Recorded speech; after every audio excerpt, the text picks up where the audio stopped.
If you've ever found yourself struggling to reach those climbs, trying to catch up with your friends, hoping to improve your climbing ability, then stick around, because in today's video, I'm going to teach you the tips that I adopted in order to help me cycle faster and even be called a mountain goat by some of my friends. So welcome back to the channel.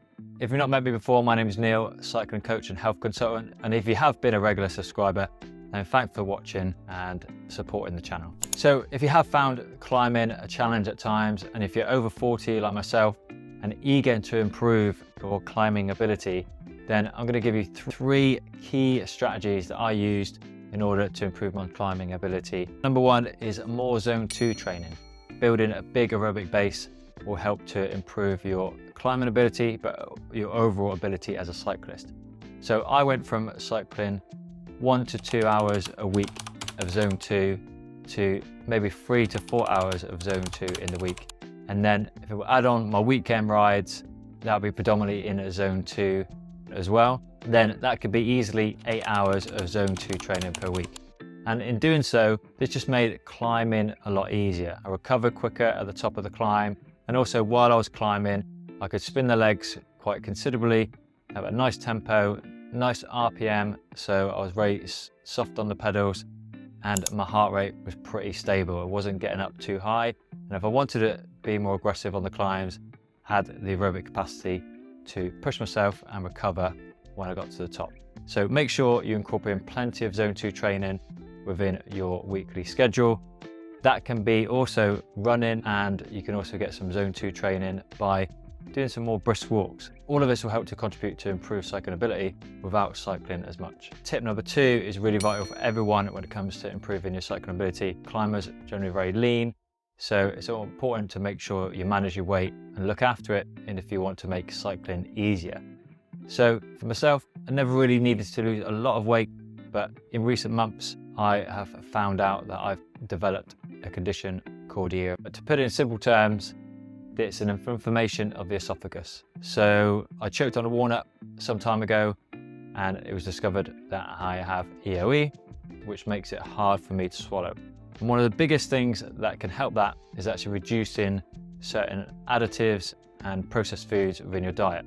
I've cut back on really almost all processed foods, not having any added oils in my food that is obviously can be linked with a lot of inflammation in the body, and just keeping my diet more towards a vegan diet, which has been shown to minimize inflammation.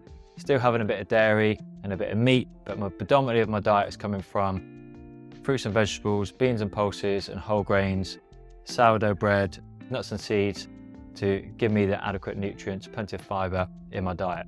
And just by doing so alongside my training, I've noticed that I've just got leaner and leaner without actually being on any particular diet or being conscious of trying to cut my calories. I've just been eating when I was hungry. If I'm not hungry, then I might have a snack, but really just listening to my body and trying to understand that better, and actually just fueling it with natural food, wholesome food. And by doing so, naturally becoming leaner and healthier, not just to improve my cycling ability, but as an individual as well. So that is something I've really noticed over the last few months in terms of managing my diet more consciously in that way. And my final tip for you would be weight training. So as a cyclist and an endurance athlete, we tend to neglect weight training quite easily. Probably the last thing on our list when it comes to our weekly training plan. If it's nice and sunny, we're definitely going to be getting out on the bike and maximizing the time when the sun's out.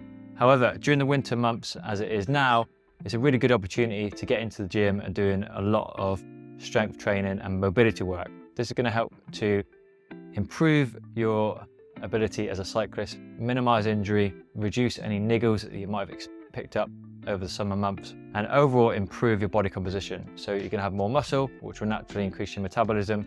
You'll burn more calories, which help keep you leaner, and also it's going to keep you healthier as you get older. For someone who is 40 and above, like myself, then we lose 1% muscle per year from the age of 40, and we lose about 3 to 5% in terms of muscle strength per year from the age of 40. So doing weight training regularly, at least twice a week, I would recommend in the winter months, will help to minimize that decline and also improve your cycling ability. It will make you stronger without doing as much time on the bike, and make you more efficient when it comes to pedaling style.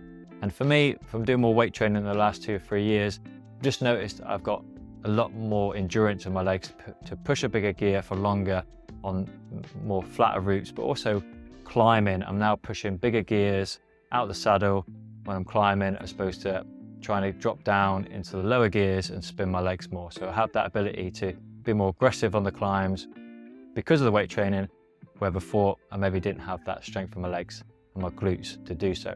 So make sure you incorporate at least 2 weight sessions a week during the winter months.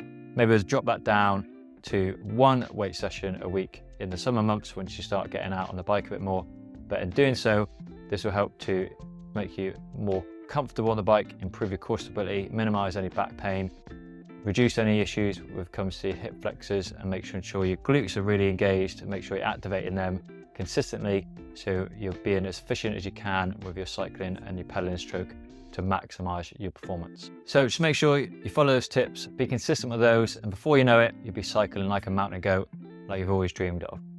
And if you want to learn more about how you can support yourself to cycle faster and cycle leaner and recover quicker, then I have just launched the Cycle Lean project. This is a 10-week program which is going to help you lose some weight, cycle faster, and build up that aerobic base during the winter months. So come spring next year, you can be 1 step ahead of all your friends and reaching those climbs before any of them without too much trouble. It starts on the 2nd of October. So if you're looking to improve your cycling ability, tackle those climbs with ease and confidence come spring next year, then check out the Cycling Lean project in the comment section below. And finally, thanks for watching and hope you're enjoying the channel so far. Really appreciate everybody that's tuning in each week and really appreciate everybody's support. And if you haven't done so, make sure you like and subscribe. Really helps out the channel as well.